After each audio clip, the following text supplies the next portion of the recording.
My sister stole every boyfriend I ever dated. Your men can't resist me, she smirked after taking my fiancé. So I introduced her to a handsome millionaire who destroyed her life. The FBI showed up at dawn. Hello everyone. Thank you for being here with me today. Before I begin my story, I'd love to know which city you're joining us from. Please feel free to share in the comments. Now, let me take you into this story. My sister stole every boyfriend I ever dated. Your men can't resist me, she smirked after taking my fiancé. So I introduced her to a handsome millionaire who destroyed her life. The FBI showed up at dawn. Hello everyone. Thank you for being here with me today. Before I begin my story, I'd love to know which city you're joining us from. Please feel free to share in the comments. Now, let me take you into this story. It feels strange to say it out loud, but I believe, deep in my bones, that I was cursed with a built-in boyfriend thief the day my younger sister Brenda was born. Now, I don't mean the cute, innocent stuff you see in movies, like borrowing sweaters without asking or having a harmless crush on the same boy in middle school. No, this was a different beast entirely. I'm talking about a systematic, methodical kind of theft.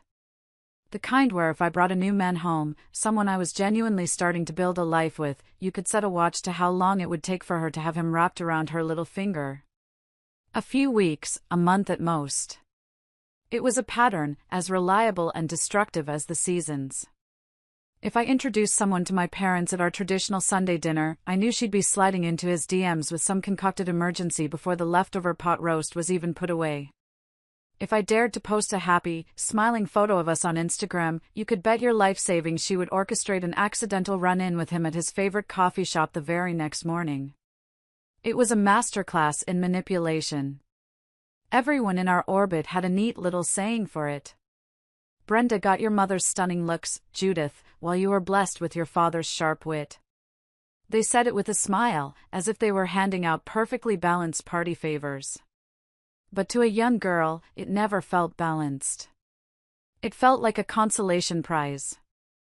I learned to live with it, to embrace my role as the smart one, the witty one. It was my designated lane. But the platitudes and the forced smiles all turned to ash in my mouth the day the boyfriend stealing began in earnest. It started subtly, back in high school. I was dating a boy named Scott. He was the classic all-American boy, captain of the football team, sweet, a little goofy, but he was mine. All of a sudden, he started insisting on coming over to my house to study every single afternoon. I was thrilled. I thought he just wanted to be closer to me, to soak up the quiet comfort of my family's home. Looking back, I can see the whole scene with painful clarity. I'd be upstairs, struggling with a history paper, and Brenda would just float down the stairs, a vision in her cheerleading uniform. She'd chew on the end of her pen, flutter those impossibly long eyelashes, and sigh, "Oh, Scott, you're so good at calculus. I'm just going to fail for sure. Could you maybe look at this one problem for me?" Her voice was always so breathy, so full of helpless vulnerability. I saw nothing wrong with it. I trusted my sister. I trusted my boyfriend. I didn't see the intricate web she was weaving, even as I was getting tangled in it. The signs were there, of course, flashing like a neon beer sign in a dark bar, but I was too young and too trusting to read them. By the time we stumbled into our 20s, Brenda's tactics had graduated from high school manipulation to something far more precise, almost surgical. The innocent act was gone, replaced by a cold, calculated efficiency. I dated a wonderful man named Keith for 6 solid months. He was an architect, kind and steady. I finally felt he was different, that we were different. I felt safe enough to bring him home. That was my mistake. Exactly 1 week after that Sunday dinner, a dinner where Brenda had been on her absolute best behavior, she manufactured a crisis. A dramatic, tear-filled fight with her roommate, I believe it was. She called Keith at 2 a.m, her voice thick with sobs, telling him she had nowhere else to go and needed a shoulder to cry on. He, being the good man I thought he was, went to her apartment to be her knight in shining armor. They slept together that night. He confessed the next morning, his face a mask of pathetic, hollow guilt. I didn't cry. I didn't scream. I just told him to get his things and get out of my apartment. After Keith, I was more careful. I met Russell at the marketing agency where I worked. I had just gotten a significant promotion to project manager, and he was a graphic designer on my team. He was smart, funny, creative, and for the first time, I felt like I was with an equal. We kept our relationship quiet for a while, but eventually, you have to merge your worlds. The family dinner was inevitable. And the playbook repeated itself with terrifying precision. A different manufactured emergency, a different late-night comfort session. But this time, the discovery was so much worse. I was on his laptop, with his full permission, looking for a file for our shared project. And I saw them. The message notifications popping up. Messages from Brenda. Steamy, explicit messages that made my stomach turn. They were detailed, graphic, and they left nothing to the imagination. When I confronted her, my hands shaking, the evidence right there on my phone, she didn't even have the decency to look ashamed. She had the audacity to just tilt her head, arrange her face into that familiar mask of sweet, innocent concern, and say, "I'm just making sure they're worthy of you, Judy. I'm just testing them." She even batted her eyelashes, a parody of sisterly love. And Russell? I'm sorry, but he failed the test. Miserably. The sickest part? A small, broken piece of me, a part that had been worn down by years of this, actually had to admit she had a point. If these men I had given my heart to, could be swayed so easily, then maybe they weren't meant for me after all. But that cold, rational thought was a tiny lifeboat in an ocean of betrayal. It did nothing to soothe the fire in my chest. It felt like I was being hollowed out from the inside, again and again, by the one person who was supposed to be my closest ally. My mother, bless her heart, was completely useless. In fact, she was an accomplice in my emotional undoing. I will never, ever forget that Thanksgiving. I was in my mid-20s, still raw from the Russell incident. I was trying so hard to just get through the day with a smile on my face. I was in the kitchen, helping her with the gravy, the familiar scent of sage and turkey usually a comfort, but that day it felt suffocating. The whole family was there, the low hum of conversation from the dining room. She pulled me closer, not even making eye contact, just staring intently at the swirling brown liquid in the pot. Her voice was a low, sharp hiss, as pointed as the carving knife my dad was wielding on the turkey. "You need to stop parading these men in front of Brenda, Judith," she said. "She's sensitive. She can't control herself when you dangle temptation right under her nose. Why do you keep setting her up to fail?" I froze, the ladle heavy in my hand. Did I hear her right? I was dangling temptation? I was setting her up to fail? In her twisted narrative, I wasn't the victim being repeatedly betrayed, I was the careless, cruel instigator. I wasn't trying to find love, I was tormenting my poor, beautiful, weak-willed sister. I didn't say a word. There was nothing to say. I just stirred the gravy, the silence stretching between us, and in that moment, in the warmth of my childhood kitchen, I had never felt so cold and alone. And then there was Walter. Walter was the one who nearly destroyed me completely. He was different from the others. We were together for 2 solid, wonderful years. This wasn't a fling, this was a partnership. We were talking about a marriage, picking out rings, debating the merits of a spring versus a fall wedding. He was waiting for me to finish my nursing degree before we took the next step. He was patient, he was kind, he was my rock. I had finally, after all the pain, allowed myself to believe that I had found my person. For his 30th birthday, I threw him a huge surprise party at the local Applebee's. It was his favorite place, unpretentious and comfortable. I spent weeks planning it, coordinating with all his friends from work, his college buddies. I wanted it to be perfect. Brenda, of course, was there. She made a point of arriving late, ensuring all eyes were on her. And she got wasted. Not happy, fun drunk, but sloppy, obnoxious drunk. The time came for the cake. Everyone gathered around the table, a chorus of off-key happy birthday filling the restaurant. Walter leaned forward, a huge smile on his face, ready to blow out the candles. And that's when she made her move. She stumbled forward, threw her arms around his neck, and kissed him. It wasn't a peck on the cheek. It was a deep, sloppy, possessive kiss, right there in front of me, in front of his mother, in front of everyone we knew. The singing stopped. The entire restaurant seemed to fall silent. The party died in that one humiliating moment. The aftermath was a blur of quiet, tense car rides and long, tear-filled arguments that went nowhere. In the end, after days of agonizing indecision, he chose her. And to pour salt, lemon juice, and acid into the gaping wound, Brenda posted a picture of the two of them on Facebook a week later, smiling, looking for all the world like the happy new couple. The caption was the final, brutal twist of the knife: sometimes you just can't help who you fall for. Sorry not sorry. That phrase, sorry not sorry, became a toxic mantra in my head, a symbol of her complete and utter lack of remorse. It was the final nail in the coffin of the person I used to be. After Walter, I shut down. I buried myself in my work. I finished my nursing degree with top honors and took a demanding job on the surgical floor of the biggest hospital in the city. The 12-hour shifts were grueling, both physically and emotionally, but they were a blessing. They left no room in my head for anything else. For a long, long time, I didn't even consider dating.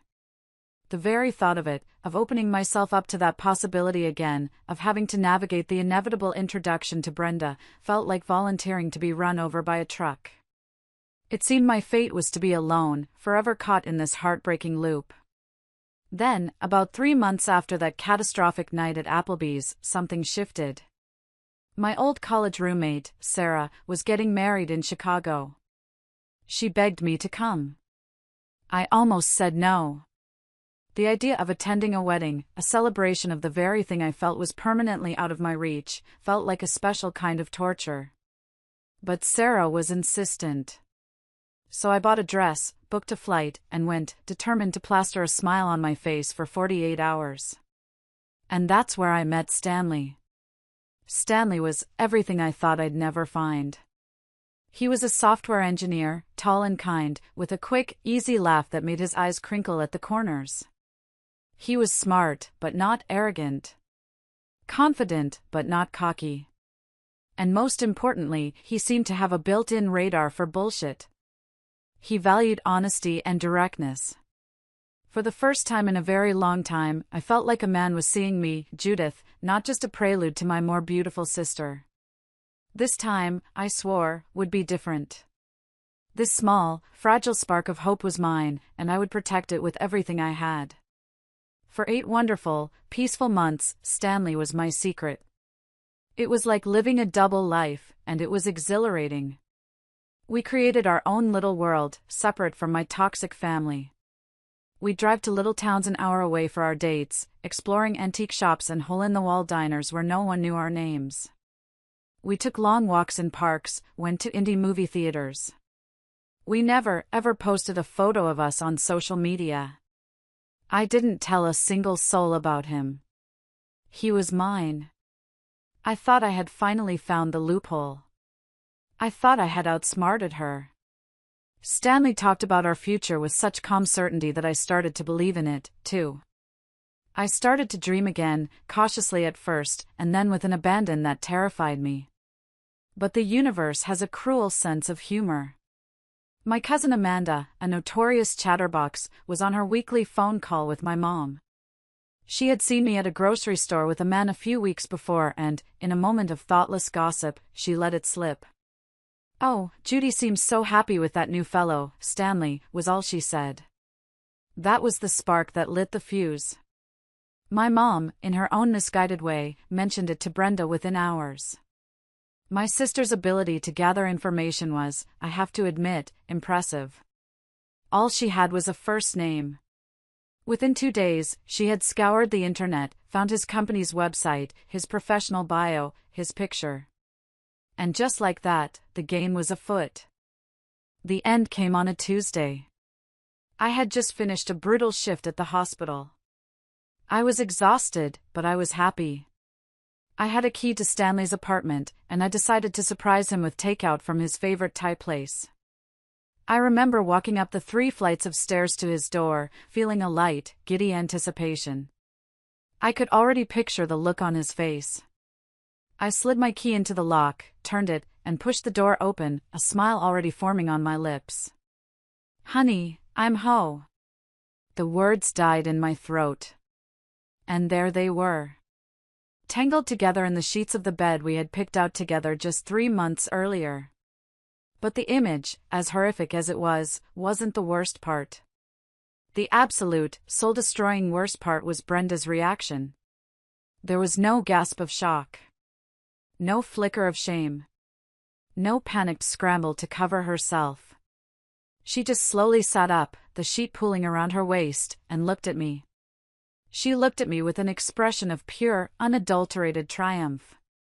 She brushed her blonde hair out of her face and delivered the line she had clearly rehearsed. "Honestly, Judy," she said, her voice dripping with a sickening, false pity as she began to leisurely gather her clothes from the floor. "I did you a huge favor." He barely lasted 10 minutes. She let out a small, cruel laugh. "You deserve so much better than that, sis." I couldn't speak. I just turned my gaze to Stanley, my heart physically aching in my chest. I was searching for something, an explanation, an apology, a sign of remorse. Anything. He just shrugged, not even bothering to pull the sheet up. "Your sister's way too hot for me not to try," he said, as casually as if he were discussing the weather. "You understand, right?" I didn't understand. I felt the air leave my lungs. I just stood there, trembling, a wave of rage and humiliation so powerful it made me dizzy.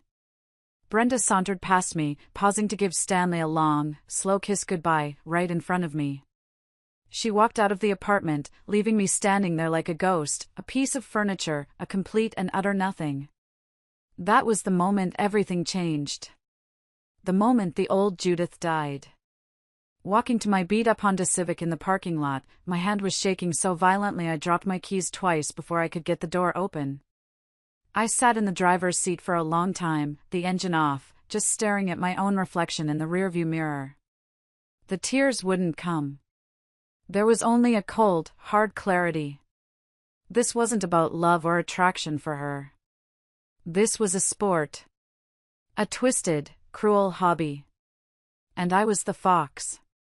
Well, the hunt was over. Brenda craved men she couldn't resist. Fine. I would give her exactly that. I would find her the most charming, the most handsome, the most irresistible man on the planet. A man so perfect on the outside that she would never think to look inside. A man who was a beautiful, shiny vessel for the poison that would destroy her from the inside out. The 40-minute drive home was a blur, but by the time I pulled into my own driveway, the gears of my revenge were already turning. The plan was beginning to form. Brenda's weakness was her defining characteristic. She was breathtakingly superficial. She was always drawn to the same type, handsome, charming men who oozed success. Men who made her feel special, chosen. She never looked past the polished exterior. She never questioned their stories, never dug into their pasts. That fatal flaw, the one she had used as a weapon against me for years, was about to become her downfall. I transformed. My grief and anger coalesced into a laser-like focus. I was no longer a nurse, a sister, a heartbroken woman. I was a researcher. An investigator. My nights, once filled with trashy TV and lonely microwave dinners, were now dedicated to my new project. I spent hours, then days, then weeks on my laptop, diving into the deepest, murkiest corners of the internet. Public records, court databases, online background check services, these were my new best friends. I was hunting for a very specific monster. And after what felt like an eternity, I found him. His name was Grant Romano. On the surface, Grant was Brenda's dream come true. His LinkedIn profile was a masterpiece of deception. It featured a professional headshot that looked like it belonged in a men's fashion magazine. He was, according to his bio, a wildly successful venture capitalist from Denver, specializing in tech startups. He was sophisticated, worldly, and devastatingly handsome. He was the perfect bait. But I wasn't looking at the surface. I was digging in the dirt. It took some time and a few paid services, but I found the real Grant. I found the messy, ugly court filings from his recent divorce, where his ex-wife had meticulously documented years of systematic financial and emotional abuse. I found the 2 separate restraining orders filed by 2 other ex-girlfriends, both telling similar stories of charm followed by control and financial ruin. And then, the jackpot, I discovered he was currently the subject of an active investigation by the Securities and Exchange Commission for running a fraudulent investment scheme. He wasn't a venture capitalist. He was a predator. A con artist who charmed women, drained their bank accounts, and left them in ruins. He was perfect. Now I had to get to him. I couldn't be Judith, the heartbroken nurse. I had to be someone else. I created a new LinkedIn profile under the name Catherine Sterling. I built a plausible backstory, a woman who had recently come into a modest inheritance and was looking to make her first big investment. I crafted a carefully worded message to Grant, dangling the prospect of a significant investment in one of his ventures. He responded in less than an hour. We agreed to meet for coffee at a Starbucks in downtown Denver the following week. Walking into that Starbucks, my heart was hammering against my ribs. I felt a strange cocktail of pure terror and a cold, exhilarating sense of power. I spotted him immediately. He was even more handsome in person. I took a deep breath and began the performance of my life. I played the part of Catherine, a little naive, a little overwhelmed by her newfound wealth, and deeply lonely. But the real masterstroke came when I steered the conversation to my family. I pulled out my phone and showed him Brenda's Instagram page. I gushed about her, my voice full of practiced awe and sibling rivalry. She's so beautiful, isn't she? She always gets what she wants. Then I let my voice crack, letting a single tear roll down my cheek. Every guy I have ever loved ends up choosing her instead, I whispered, looking down at my hands as if in shame. It just makes me feel so worthless. I risked a glance up at him through my lashes. And I saw it. His eyes lit up. It was a subtle shift, but it was unmistakable. It was the glint of a predator who had just identified a wounded animal, and beyond it, a much bigger prize. He saw a broken woman he could easily fleece, and her gorgeous sister, the ultimate trophy. He reached across the table and squeezed my hand, his voice a smooth, comforting purr. You seem like an incredible person, Catherine, he said, his gaze locking with mine. Any man who would leave you for someone else is an absolute idiot. Hook, line, and sinker. Our romance began immediately. It was a surreal, out-of-body experience. He launched the full Grant Romano charm offensive. There were lavish dinners at the Capitol Grill, a spontaneous weekend trip to a luxury resort in Aspen, endless promises of a future filled with travel and excitement. It was a textbook case of love bombing, and I watched, detached, as he went through the motions. Every compliment was a calculation. Every touch was a test. He thought he was expertly reeling me in, setting the stage for his grand financial con. He had no idea he was a puppet, and I was pulling the strings. After 3 weeks of this elaborate dance, I knew it was time. With fake tears and a trembling voice, I told him that I wanted to keep our relationship a secret from my family, especially from my beautiful, manipulative sister Brenda. I told him she had a history of stealing my boyfriends. This, I knew, was the master key. I was painting a giant, flashing neon sign over Brenda, marking her as the forbidden fruit, the ultimate challenge. Then, I delivered the invitation. My mom's birthday was coming up. A simple, casual dinner at the Olive Garden. I asked him to come as my date. He, of course, accepted. Grant thought he was walking into a quaint family dinner, a chance to solidify his position with his wealthy, naive new girlfriend, all while scoping out his next conquest. He had no idea he was walking into the crosshairs of a trap I had been meticulously crafting for weeks. The stage was set. The actors were in place. And I was ready for the show to begin. The Olive Garden was buzzing with its usual chaotic, family-friendly energy the night of my mom's birthday. The smell of garlic breadsticks hung in the air. Grant, the consummate actor, played his part to perfection. He was the most charming, attentive boyfriend imaginable. He complimented my choice of lasagna. He laughed uproariously at my dad's terrible, worn-out jokes. He even presented my mom with a beautiful bouquet of lilies, her favorite. And all the while, he treated Brenda as if she were a ghost at the table, a piece of invisible furniture. It was a masterful performance, designed to make me feel secure and cherished, all while making himself seem like an unattainable prize to my sister. And Brenda, predictable as the sunrise, could not handle it.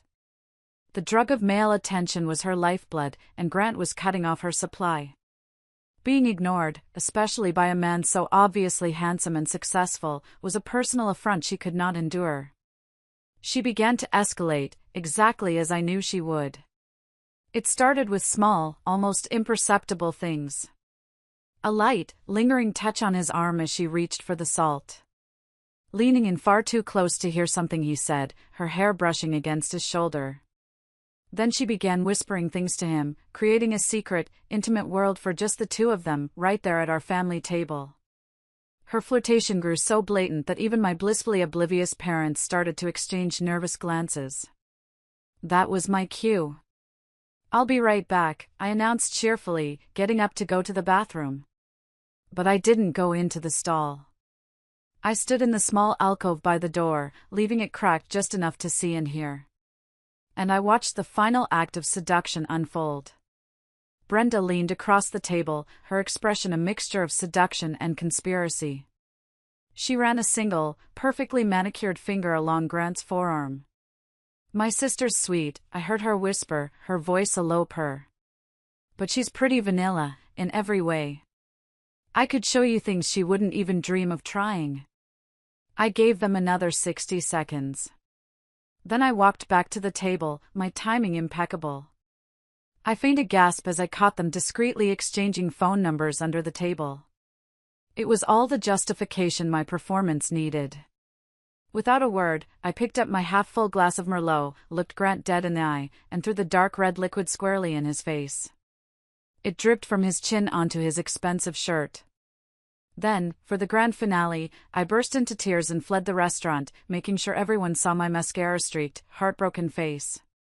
It was, without a doubt, the performance of a lifetime. Later that night, my phone rang. It was Brenda. Her voice was an oily slick of fake concern. "Oh my God, Judy, are you okay? I am so sorry about what happened," she gushed. "Grant totally came on to me as soon as you left the table. He was so aggressive. But honestly," she said, her voice dropping to a conspiratorial whisper, "you're better off without him. There was something about him that seemed really sketchy." She was laying the groundwork, building her narrative where she was the hero, saving me from a creep, all while clearing the path for herself. I played my part. I sobbed into the phone. I told her she was probably right. I told her my heart was broken into a million pieces. 2 days later, her Instagram stories were filled with videos from Grant's sleek, high-rise condo in Cherry Creek, complete with champagne flutes and skyline views. A week after that, she was head over heels in love, posting gushing captions about finding her soulmate. And 1 month after that fateful Olive Garden dinner, she had moved in with him completely and had happily given him her banking passwords for their shared future. I watched it all unfold from a distance, a silent puppet master watching her creation come to life. A cold, hard knot of satisfaction settled deep in my stomach, but it was tangled with a thin thread of unease. I knew what Grant was. I knew the kind of destruction he was capable of. Brenda was walking, blindfolded and smiling, into a pit of quicksand. And I was the one who had led her there. But then, the memories would flood back: Stanley's shrug, Brenda's smug, naked face, years of quiet heartbreaks, and I would push the unease away. She had made her bed with the stolen pieces of my happiness. Now, it was time for her to lie in it. The first tremor that shook the foundations of Brenda's perfect new life arrived via certified mail about 6 weeks later. It was a thick, intimidating envelope from a high-powered law firm. A lawyer representing Grant's ex-wife was contacting her directly. The letter, written in cold, dense legalese, alleged that Grant had hidden substantial assets during their divorce settlement. And now that Brenda's finances were legally entangled with his, she could be considered an accomplice to fraud and potentially be named in a lawsuit. She called me, her voice tight with a panic I had never heard before. "They're saying I might get sued, Judy. Can you believe the nerve of his ex-wife?" But her faith in her prince was unshakable. "But it's okay," she said quickly, her voice regaining its confidence. Grant explained everything. "She's just a bitter, jealous woman trying to cause trouble because he's finally happy." I murmured a few sympathetic phrases, things like, "That sounds awful," and "I'm sure it will be fine," all the while knowing that this was just the first wave of the tsunami. The second wave hit a month later, and it was a big one. The investment firm Grant was supposedly a partner in, the one he had convinced Brenda was the next big thing, was exposed in the news as an elaborate Ponzi scheme. Brenda had invested her entire life savings into it, $30,000 she had received as an inheritance from our grandmother. Grant had sold her a beautiful dream of doubling her money, of financial freedom. When the SEC shut the whole operation down, her dream and her money vanished in an instant. The phone call that night was different. The panic was replaced by raw, sobbing desperation. "It has to be a mistake," she cried, her words choked and garbled. "It can't be gone, Judy. All of it. Grant's lawyers are fighting it. He promised. He promised we would get it all back, plus interest." She was clinging to his lies like a drowning woman clings to a piece of driftwood. The moment she finally saw the real man behind the mask was the moment she tried to leave. She had found some paperwork, some bank statements that didn't add up, and for the first time, a seed of doubt began to sprout. She packed a bag while he was out. But he came home unexpectedly and found her. The charming, sophisticated man she loved simply evaporated. In his place was a monster. He grabbed her wrist, his grip like iron, and twisted until she heard a sickening snap. She screamed, but he just dragged her into the bedroom and locked the door, leaving her there with her broken arm while he raged through the apartment, smashing furniture and screaming about ungrateful, worthless women. She managed to escape the next day when he left for a meeting. She ran, leaving everything but the clothes on her back. When she finally got to her bank, hoping to salvage what little she had left, she was met with the final, devastating truth. He had emptied everything. Checking. Savings. Her 401k. It was all gone. And then the bank manager delivered the knockout blow. Grant had used her personal information to apply for a dozen high-interest credit cards and personal loans in her name. He had maxed them all out. She was not only broke, she was buried under a mountain of debt, over $80,000 she never even knew existed. The grand finale came at dawn on a gray Tuesday morning. The door to Grant's luxury condo wasn't opened with a key. It was smashed open with a battering ram. A team of FBI agents swarmed the apartment. In Grant's office, they found a trove of fraudulent documents. And on dozens of them, making her an active participant in his crimes, was Brenda's neat, cheerful signature. He had told her they were for their investments, for setting up their shared accounts. She had signed them without a second thought, blinded by what she thought was love. Those signatures made her an unwitting accomplice to securities fraud, identity theft, and money laundering. My phone rang at 6:47 a.m. Brenda's name flashed on the screen. I just sat up in bed, staring at it, my heart pounding a slow, heavy rhythm against my ribs. I watched it ring and ring, and then I let it go to voicemail. A minute later, the notification popped up. I took a deep, steadying breath and pressed play. Her voice was a raw, mingled thing, barely coherent through hysterical, gasping sobs. "Judy, please, oh God, Judy, please pick up. I'm in county jail. They're saying I might go to prison." A long, shuddering sob. Grant used me, he used me for everything, and now the FBI thinks I was helping him." Her voice broke completely. "I know I hurt you, Judy. God, I know I did terrible things to you. But please. I'm begging you. I need help. Please, please help me." I listened to the message 3 times in the dead silence of my bedroom. I absorbed every drop of her terror, her desperation, her complete and utter devastation. Then, with a calm, steady hand, I pressed delete. A short, deliberate pause. If you're still listening, could you please do me a favor and like this video and comment the number 1 down below? It lets me know you hit that like button, and it tells me that you're right here with me on this journey. Your support is a huge encouragement and means the world to me. So please, comment with the number 1, and let me tell you the rest of my story. The story broke on the local news within a couple of days. Local woman arrested in multi-million-dollar fraud scheme. It was the lead story on the Channel 7 evening broadcast, right after the introduction. And then they showed her mugshot. My sister's beautiful face, now a portrait of utter ruin. Her mascara was streaked in black rivers down her cheeks, her eyes were puffy and red, but it was the hollowness that struck me. The bright, confident, predatory light that had always danced in her eyes was completely extinguished, replaced by a vast, terrifying emptiness. My mother called me the second the segment ended, her voice a high-pitched shriek of hysteria. "Did you see it? Judith, did you see the news? You have to help her. You have to get a lawyer, you have to do something. She made mistakes, yes, but she doesn't deserve this." I waited for her frantic storm to pass, and when there was silence, I responded, my own voice eerily calm. "She made her own choices, Mom." I took a breath, letting the words hang in the air. Just like she did with Keith. And Russell. And Walter. And Stanley. The silence on the other end of the line was heavy, thick with everything left unsaid for years. When my mom finally spoke again, her voice was a faint, horrified whisper. "You knew, didn't you?" she asked. "You knew what he was." I didn't answer her. What could I say?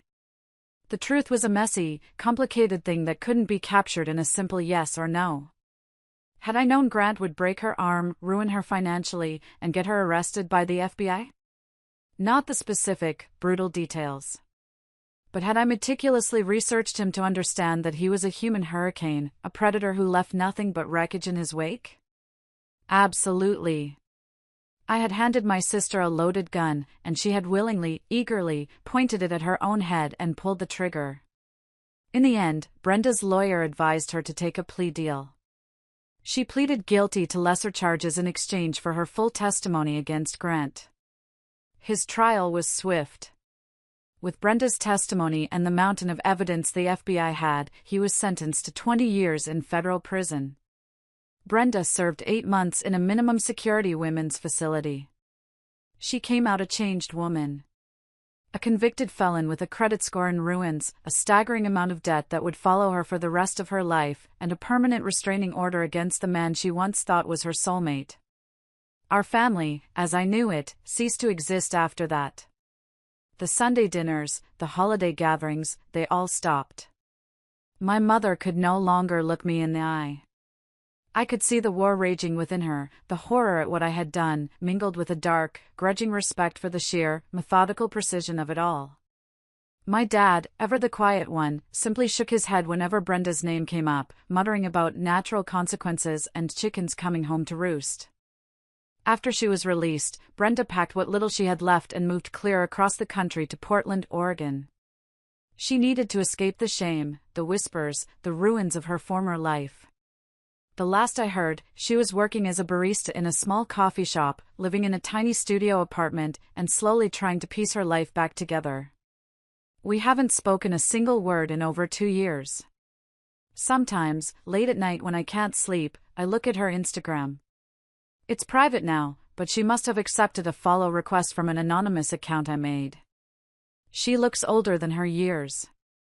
There's a caution in her eyes that was never there before. The confident, dazzling smile is gone, replaced by something smaller, more uncertain.